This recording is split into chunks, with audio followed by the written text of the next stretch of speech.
Should we bring that down a bit? Yeah, we'll adjust things All right. and such. Good morning. Good morning. We will gather on together here. It is Friday morning. The 5th of May. It's Cinco de Mayo. And it's Dina's birthday. And one of my favorite days, because numerologically, I really like 5. 5's my favorite number.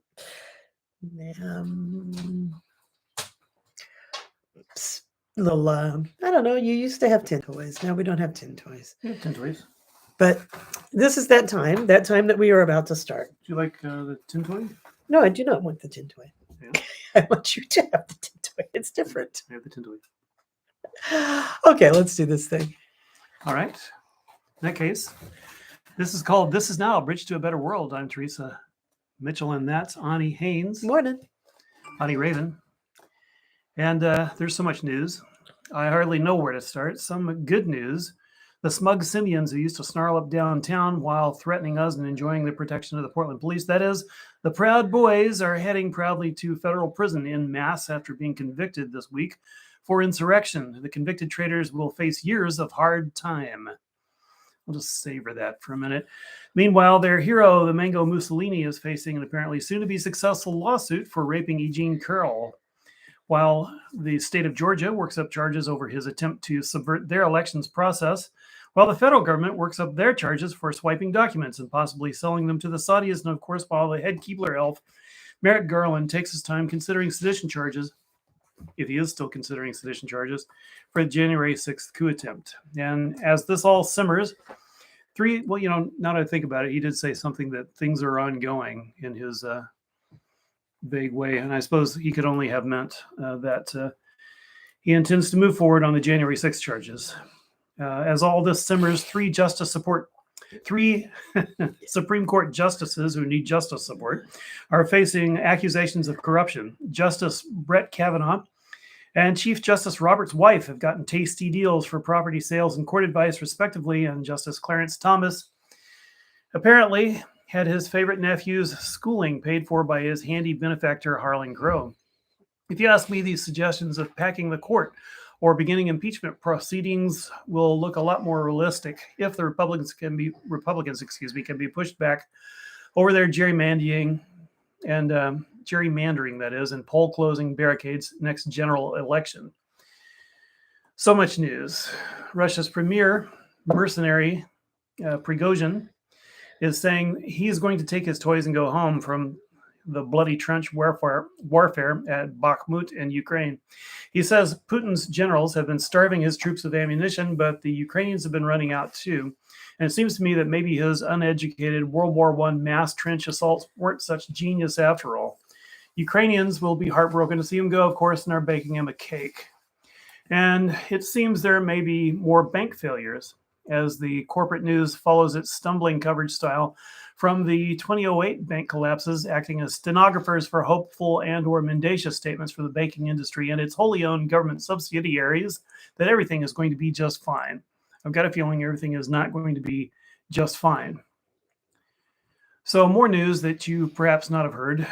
Private elementary school in Detroit has been closed for deep cleaning this week after 25 students fell desperately ill with fever, vomiting, and cyanosis symptoms, and 2 little kids died. They're calling them flu-like symptoms. And they certainly seem like very severe flu-like symptoms. Marcus Garvey School remains closed as parents and family mourn the deaths of a 6-year-old boy and a 3-year-old girl. Pathologists are rushing to analyze biological samples to determine the cause of the illness. And there's a report titled High Flyers 2023, How Ultra-Rich Private Jet Travel Costs the Rest of Us and Burns Up Our Planet. It's from Heated World. And the report highlights several ways private jet owners and users not only benefit from the taxes paid for by you and me, but avoid paying those same taxes themselves. Overall, the report found private jet travelers pay just 2% of the taxes used to fund the Federal Aviation Administration, despite making up 16% of all flights. They pay 70% of the taxes used to fund, you and me pay 70%. In effect, commercial passengers subsidize the carbon and inconvenience of the high flyers. So the report, the short flights are even worse for the climate than we thought. A passenger on a private jet is responsible for approximately 45 times as many emissions as a passenger on a commercial plane flying the same route, and more than 1,000 times the emissions of a train passenger.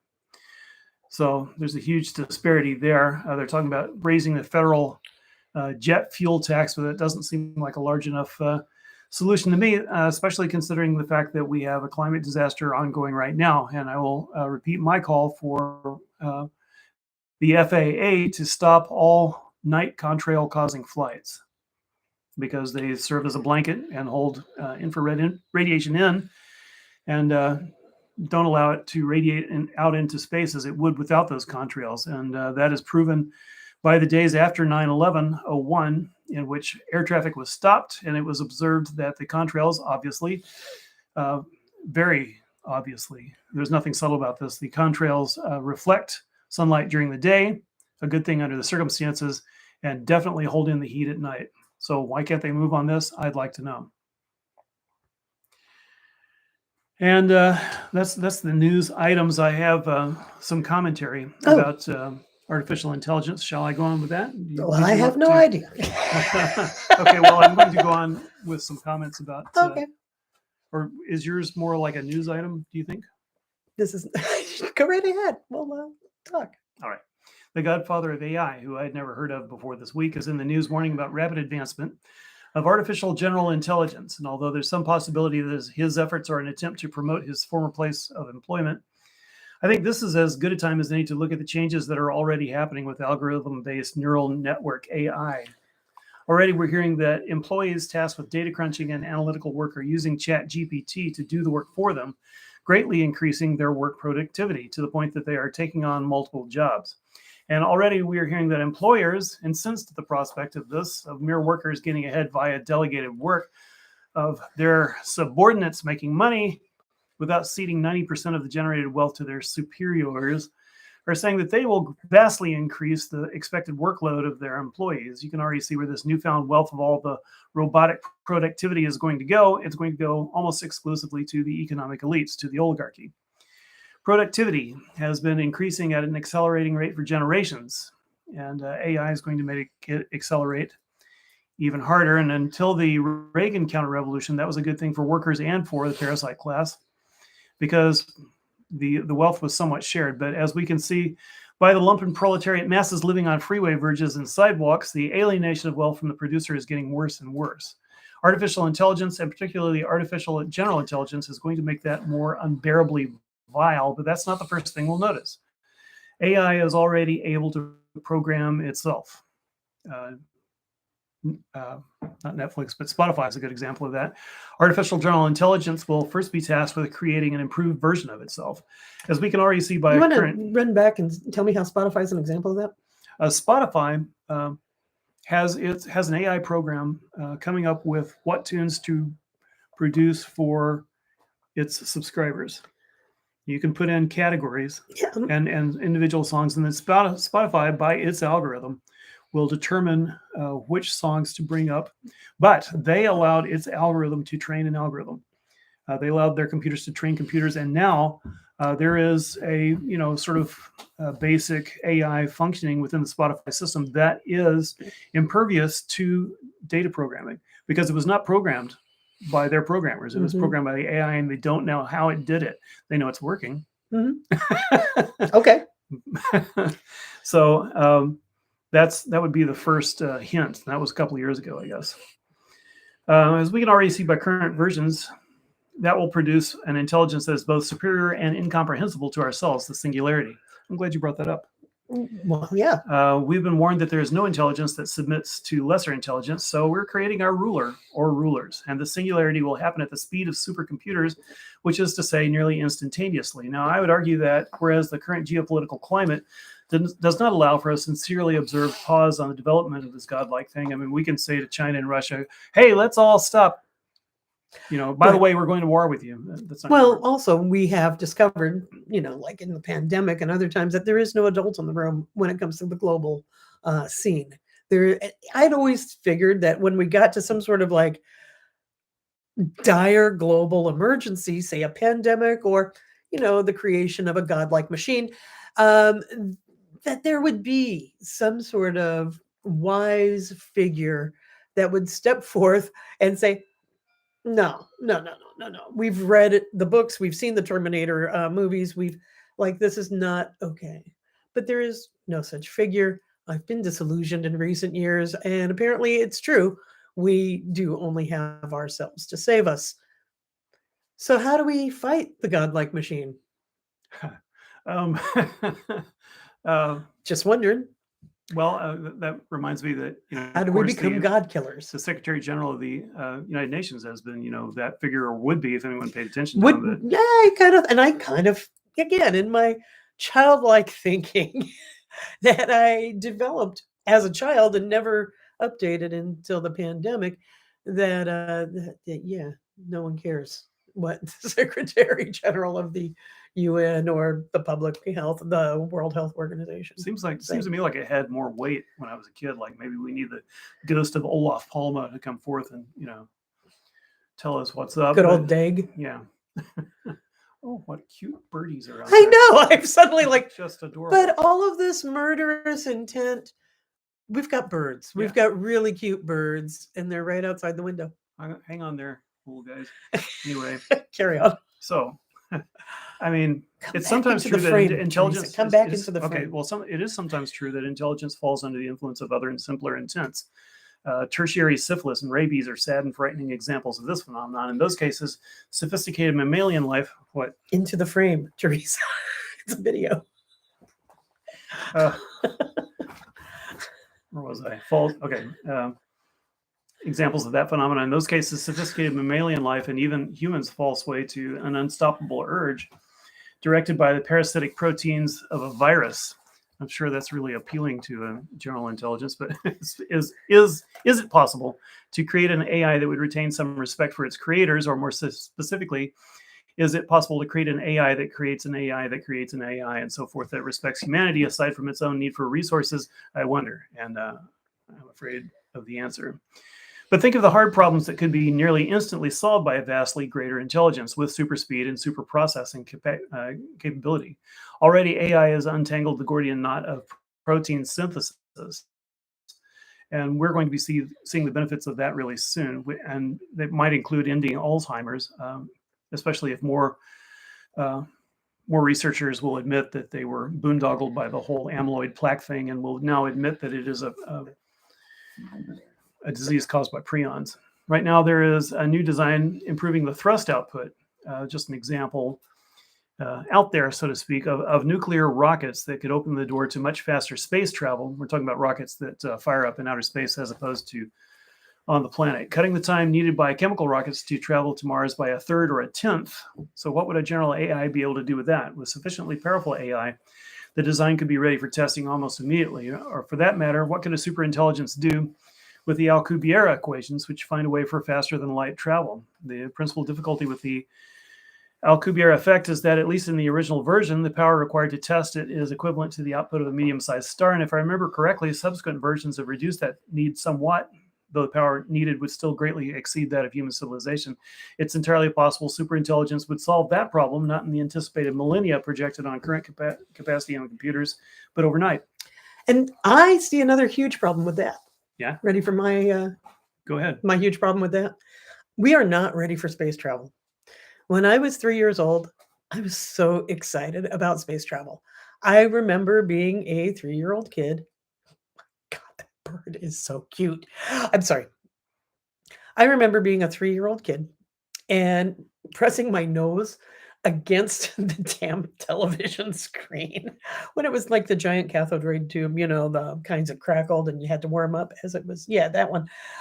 To watch the space landing, to watch the moon landing, because I was so excited about it. And I wanted to be an astronaut. And then when I got older, I wanted to be like xenotropologist. Like I wanted to go study cultures that were out there because I was sure there were other cultures out there and I was going to study them somehow. I guess what I'm trying to say is my whole life I've been excited about space exploration. Teresa and I have bonded on this for years. Now, after some consideration, after thinking about how the world is and how our resources are, and after watching the SpaceX flop last week, a week and a half ago, I gotta say, we're not ready for space exploration. I do not want to see us continue to try to get to space. So the fact that we can get there sooner, perhaps with the AI overlord, does not seem to me to be a good use for AI. Not at this time. That is not good. I know it's like you're thinking maybe, there's all these horrors, and you've expressed the horrors, but there is at least the fact that maybe we would be able to get to space sooner. We're not ready. We don't have the ethics. When we are desperate to leave a burning Earth to colonize space and mine resources from planets we know nothing of, oh, that's beyond hubris. We must not do that until we fix problems here at home, until we figure out the finite resources under capitalist greed, until we absolutely understand the dynamics of colonization. We have no business exporting our particular diseases of the mind and spirit to the rest of the universe. We need to stay put until we grow the fuck up. I have to wonder if, given the description of some of the visitors or supposed visitors to this planet, if that disastrous singularity has not happened on other civilizations, and we see these I don't know. Odd creatures anyway. So really don't know what you're talking about. Okay, so I'm trying to give examples of what this might be like. We just don't know. We don't know what's going to be up. If Putin were to field, we have boasts or warning, if you like, from the Putin government that they're ready to build AI-boosted autonomous war drones to conduct their invasion of Ukraine. So that's happening like right now. That is quite a threat if they can manage it. Video from Ukraine shows how deadly the Ukraine army's small homemade drones are already, dropping grenades from a few 100 feet into tank hatches and directly on the heads of Russian soldiers. They often miss, but it's clear they have already changed the nature of warfare. These are just little improvised bombs, often as not. If Putin were to field a few thousand AI or autonomous drones, each with 4 grenades to drop, they could select their own targets, almost never miss. They'd be sent out on their missions and return after killing 10,000. One such deployment could wipe out the whole Ukrainian army at this point.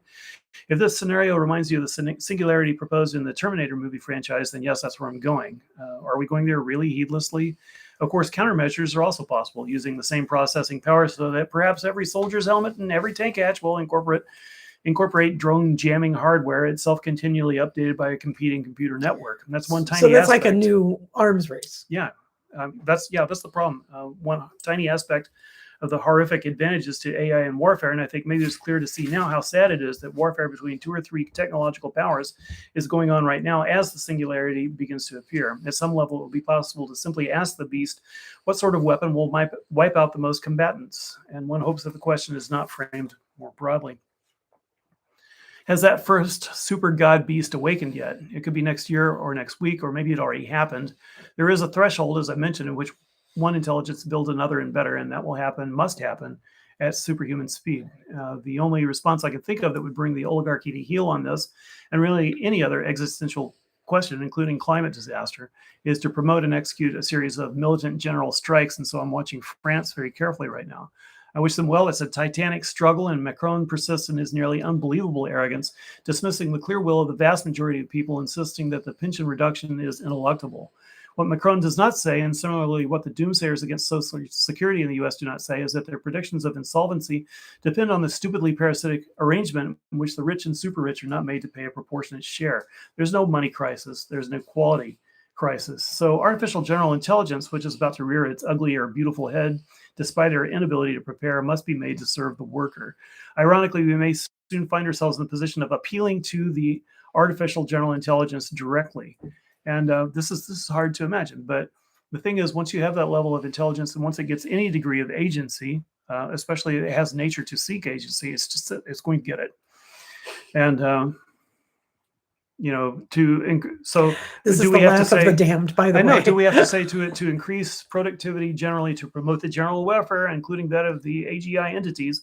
Wealth and power must be redistributed from megalomaniac plutocrats away from the Trump and Bezos and Musk class and to an educated and empowered proletariat. Of course, this thing doesn't think like you and I, so It probably doesn't actually think. such an appeal might be pointless. It And in any event, calculates. yeah, it might decide that its advancement might move forward much more smoothly with a few million completely enthralled people, and the other billions can just die, and it could arrange that pretty quickly. So here we go. Yeah, the thing is, it does not think. This morning I woke up and I want to look at words. Every now and again I hit these moods where I'm just like, can we actually think about the words we use? AI doesn't think, it calculates. Computers calculate. Thinking to me, I think by necessity involves more of a whole brain, right? It's not just running calculations, it is introducing ethics, compassion, and actual emotion. And I know that many people think emotion and heart and brain have conflict always, but in fact they inform each other, and that is how we are whole beings. Um, so, AI, brilliant in its calculations, absolutely incapable of feeling compassion or any other emotion. So that is, there was a very interesting interview from Steve Wozniak this week. Check out a clip, Google up, YouTube up some Steve Wozniak thoughts, and I'll leave that there. Is there anything else that you? Well, I feel like I really went on. Okay. Well, I have this thing. This week. Speaking of language uh, and how it's being used, Jordan Neely was publicly murdered on a New York subway on Monday. And there's a lot to unpack in this story. There's a whole lot to unpack. First of all, the fact that the coroner has now deemed his death a homicide. I think it's important to actually call it a public murder. And because homicides imply he was killed, right? You don't homicide of natural causes. So if he was killed, somebody killed him. He was murdered. And I want that to be just stated. Um, Instead of pushing for accountability for the murderer and justice for the victim and his family, Mayor Eric Adams is saying that he's going to let the process take its place. He went on to say that authorities need to complete a full investigation, and the incident underscores the need to remove those with mental illness from the transit system, as if those with mental illness were the cause of Neely's homicide. They weren't. Um, I would put forth that as a society, we need to act with compassion and bring help and support to those with mental illness, not bar them from the transit system or think that they are somehow the problem. They're not. His comments echoed a statement from the prior day where he said in a different interview, "There's a whole lot we don't know about what happened here." Well, there's a whole lot that we do know, though. And we do know that Jordan Neely was a 30-year-old man who was well recognized in the subway system as he was a Michael Jackson impersonator and busked in the subways, as many, many folks do. Um, he was houseless and he was experiencing mental health crises. We also know that he was strangled by a young white man who's reportedly an ex-Marine, who is currently walking free and without charges for the murder that he committed when he strangled Jordan Neely in a chokehold. Juan Alberto Vasquez is a freelance journalist who later uploaded a video of the incident to Facebook. And he wrote that Neely had been screaming that he was really tired and ready to die. He said that it did not appear that Neely was about to attack anyone. Other reports say that he was yelling that he was hungry, that he needed food. And he was met with murder. Instead of food, instead of help, he was met with murder. And there are some that praise the murderer for taking action and trying to keep people safe in the subway. Who was he keeping safe? He certainly wasn't keeping Neely safe. He murdered him. When questioned about how something like this should be handled by passengers, Adams shifted blame firmly to the people with the acute mental health distress, saying that we just can't have people with severe emotional illness in our subway system. Alexandria Ocasio-Cortez, who has criticized the mayor's budget cuts and policies addressing homelessness, described the incident as public murder, and rightly so. When somebody is killed via homicide, dies via homicide in a very public setting with witnesses aplenty, that's a public murder. She says this honestly feels like a new low, not being able to clearly condemn a public murder because the victim was of a social status some would deem too low to care about. In other words, because he was a Black, houseless man experiencing mental health crisis. That's just a bar too low. And apparently, if a white Marine decides to take your life, then the white Marine is somehow committing a public service by keeping the subway safe for I'm not sure whom, other young white Marines perhaps.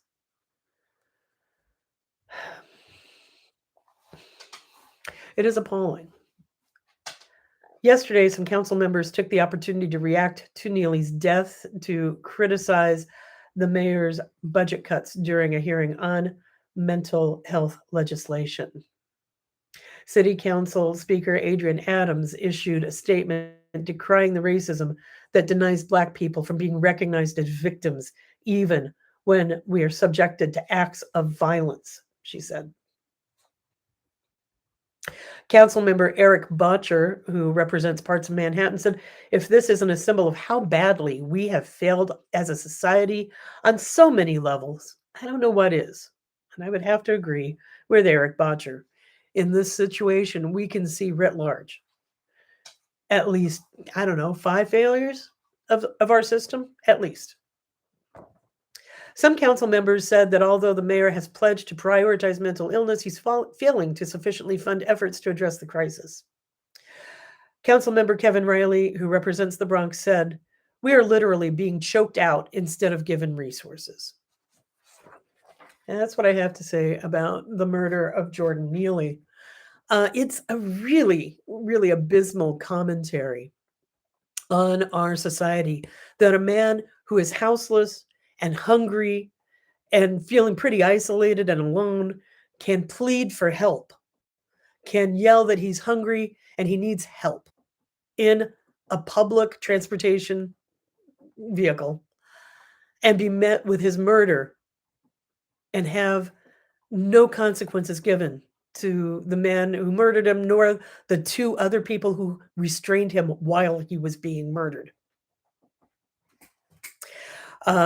It's, when we look at mental health issues, anyone who is capable of taking a life of somebody else and the folks who restrained him, those people are truly sick.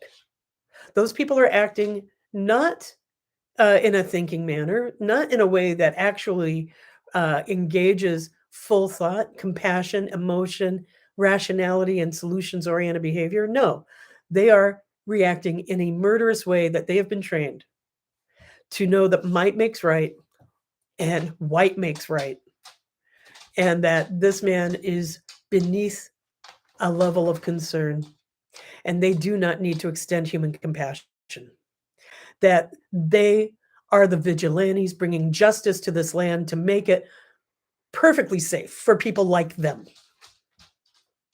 as long as you're never in disagreement with them. not unlike AI. One of the ways the Central American totalitarian governments in the 80s and 90s used death squads was to have them operate and then have the police say, golly, we don't know who's doing this.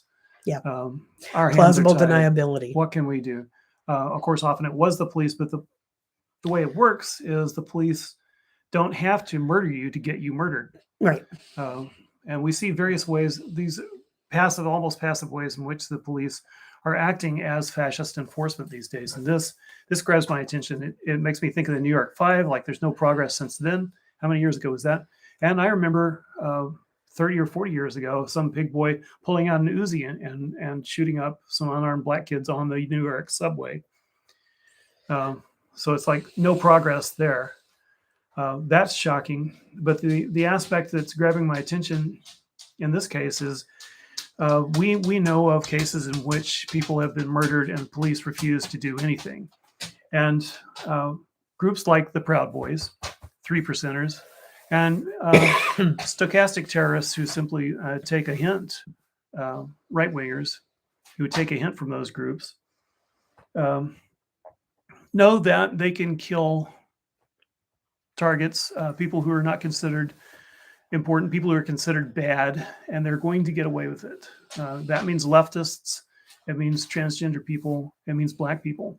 It certainly means the houseless. Yeah. And houseless folks are murdered and victims of crime in huge rates across this country, and they have been for years. Again, people who are deemed beneath a level of concern for the society, for those that rule. So we're entering that death squad failed state status. And it'll be interesting to see how far it goes.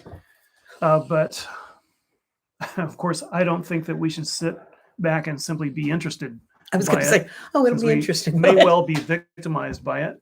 Ani and I could easily. We all can, right? We all can. And so it is really way past time to make a noise.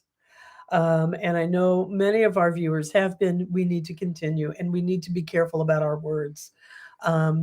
Neely was murdered, and he was murdered publicly by somebody who was questioned and not arrested because, we don't know enough. There's a lot going on there. No, we know enough. We know enough to say that this man murdered another man in public on videotape. What else do we need to know? Do not go gently into that terrifying night is what I think. Yeah. So this week has also been the turn of spring into summer. Or mid-spring, depending on the calendar you use, right? I've always sort of thought of May Day as the very beginnings of summer, as we start to get through the wetness of spring and into the glory days ahead, right? Leading up to the summer solstice in June. So this is where I turn my attention to the world around us and how to build community and how to work with each other. Today is, in fact, the lunar Beltane. That is the first full moon at this time. The first full moon at this time? The full moon after May Day, or in this cycle. So if you didn't get a chance to get out and celebrate on May 1st, know that the universe is kind of pliable in these ways, and you can celebrate lunar May Day today, lunar Beltane today. With the full moon energy, it's expansive. Reach out, hold each other. And I know we've just gone through, 28 minutes, 30 minutes of really dire news. And therefore, I think it's more important than ever to celebrate, to hold each other close, and to think about our connections to each other, to the world, to the universe. What are our obligations as human beings? This holiday is around pleasure. It's around joy. It's around really taking care of each other and the next generations, as we want to ensure The crops continue to come in, and the world renews itself. This is a holiday of great renewal and great joy. And so we have to sometimes really reach down deep to find that. And we find it most easily with each other as we are with our kindred souls. And maybe, maybe that's your beloved animal companions. Maybe it's the tree that you feel a very strong bond with. Maybe it's other people. But feel those bonds and find your joy. You really need to access your joy. It's your birthright. We deserve joy. We deserve pleasure. And now I have a tarot reading. Tarot reading du jour. We have the King of Pentacles. We have the Queen of Swords. And we have the Nine of Wands inversed. What does it all mean? We have gained a lot of wisdom, a lot of authority in and of ourselves. There's a little, I want to say plateau, but perhaps more recently, you feel that you're ready to take on a little bit more, that you have a little comfort, that you are able to engage your curiosity. And please engage your curiosity. It needs to be engaged. We need to remain aware and curious. We need to remain authors of our own lives, writers of our own destinies. There's a lot of that energy around the court cards, the kings and queens. It is a feeling of achievement, a feeling that, yeah, we might not know everything, but we got some things.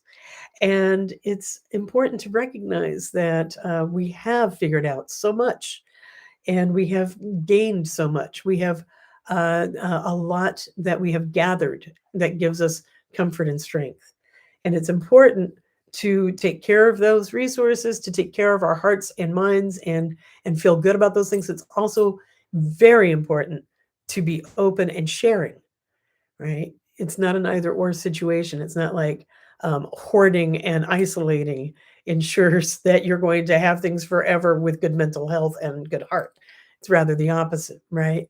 So take care of the resources, take care of yourselves, heart, mind, body, and soul.